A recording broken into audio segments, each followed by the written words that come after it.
এটা আসলে আমার ব্যক্তিগত আমার ভুল। এরকম ভুলটা খুবই মেজর একটা ভুল, এটা একটা খুবই খারাপ একটা বিষয় হয়েছে। এটা ফার্স্ট অফ অল হলের অফিসিয়াল যেগুলা মানুষজন আছে, স্টাফ, তারপর প্রভোস্ট, স্পেশালি প্রভোস্ট, তাদের দ্বারা একটা মিসম্যানেজমেন্ট হয়েছে। এবং এটা প্রথমবার না, আমি খোঁজ নিয়ে দেখেছি 2019 সালে এরকম একটা ঘটনা ঘটেছিল, যেখানে সালাম বরকত হলে এরকম একটা ঘটনা হয়েছিল।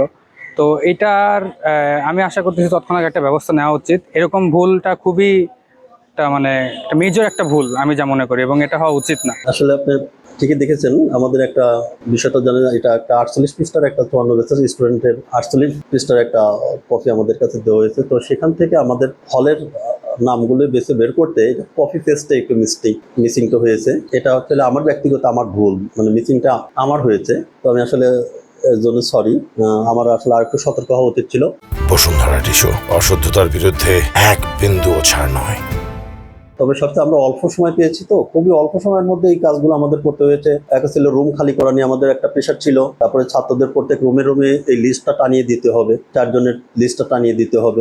এসব বিভিন্ন চাপের কারণে দেখা যাচ্ছে এই কপি পেস্ট করতে এই মিসিংটা হয়েছে। তো আমি আশা করব আসলে এই ভুলটা আমার আসলে করা উচিত হয় নাই, আর সতর্ক হয়ে কাজ করাটা উচিত ছিল। তো আমি আশা করব বিষয়টা একটু সবাই একটু আপনারা সাংবাদিক ভাইরা একটু আমাদের ক্ষমা সুন্দর দৃষ্টিতে দেখবেন, এবং আপনারা আমাদেরকে এই সমস্ত ছোট ছোট ভুলগুলো যেন আর না হয় এতে আমাদের সহযোগিতা করবেন। এ পর্যন্ত আমার কাছে ওইরকম আমাদের হলের কোনো স্টুডেন্টও আমার কাছে পর্যন্ত জিজ্ঞেস করেনি। কালকে বাইরে একজন জিজ্ঞেস করেছিল, আমার পরিচিত এক ছোট ভাই, তো বলেছে যে আপনাদের হলে নাকি একটা মেয়েদের নাম চলে এসছে। তো আমি বললাম যে এটা মিসিংটা আমার, বিশ্ববিদ্যালয়ের মিসিং না, বলটা বিশ্ববিদ্যালয় হয়নি, হয়েছে আমার। পরবর্তীতে আমরা সংশোধন করে সঙ্গে সঙ্গে আমরা জানার সাথে সাথে ওটা সংশোধন করে আমরা আবার সঠিক লিস্টটা টানিয়ে দিয়েছি, আমরা শতভাগ নিশ্চিত করেছি। এবং আজকে আমাদের অধ্যক্ষ মহোদয় সরাসরি প্রত্যেকটা রুমে গিয়ে ঘুরে গিয়ে দেখছেন, যদিও স্টুডেন্ট ছিল না, সবাই আজকে যার যার ক্লাসে চলে গিয়েছে।